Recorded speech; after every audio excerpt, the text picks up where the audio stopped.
Hurricane Ernesto battering Bermuda, the storm making landfall at the popular tourist destination early this morning.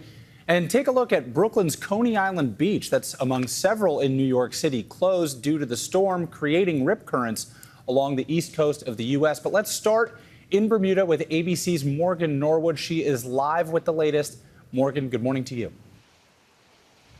Good morning to you. Yes, Will, this tiny island of Bermuda seeing a rare landfall. Hurricane Ernesto roaring ashore overnight, weakening slightly as a Category 1. But look, we are still feeling its effects. At times, some strong wind gusts, the heavy rain still coming down. I mean, look what the wind did to these palm trees right behind me. It continues to push this water around as well. But the big threat this morning for this island and throughout the rest of the weekend will be that dangerous flash flooding.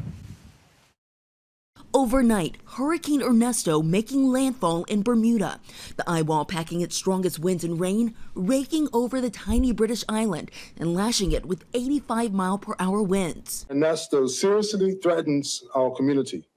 We are facing an intense and prolonged period of at least 36 hours of sustained winds and dangerous weather conditions. This marina deserted, most cruise ships pulling out too, as locals and tourists hunker down. We know what to expect, but the anxiety of being in a foreign place while the storm is coming, that's the unnerving part.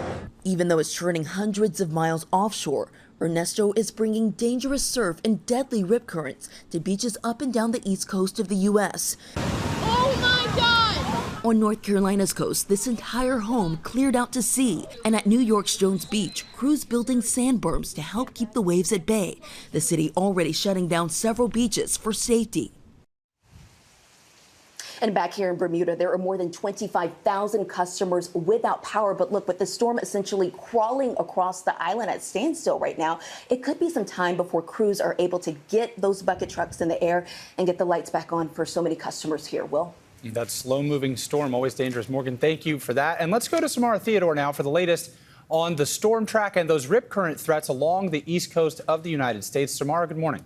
Good morning, Will. Yeah, so this is a slow-moving system at about 9 miles per hour. Wind gusts up to 105 miles per hour. So Bermuda is in the thick of it. They could see 6 to 9 inches of rain, which could lead to flash flooding. And of course, we see the destructive winds with a storm like this. So where does it go next? Ernesto will continue its trajectory north-northeast, passing Newfoundland by Monday night, starting to really diminish in strength. Meanwhile, the major impacts on the U.S. coastline are going to be high surf, waves up to 8 feet, and this high rip current risk could last for the next few days. So if you are planning any vacations along the eastern seaboard, just keep that in mind. Safety comes first.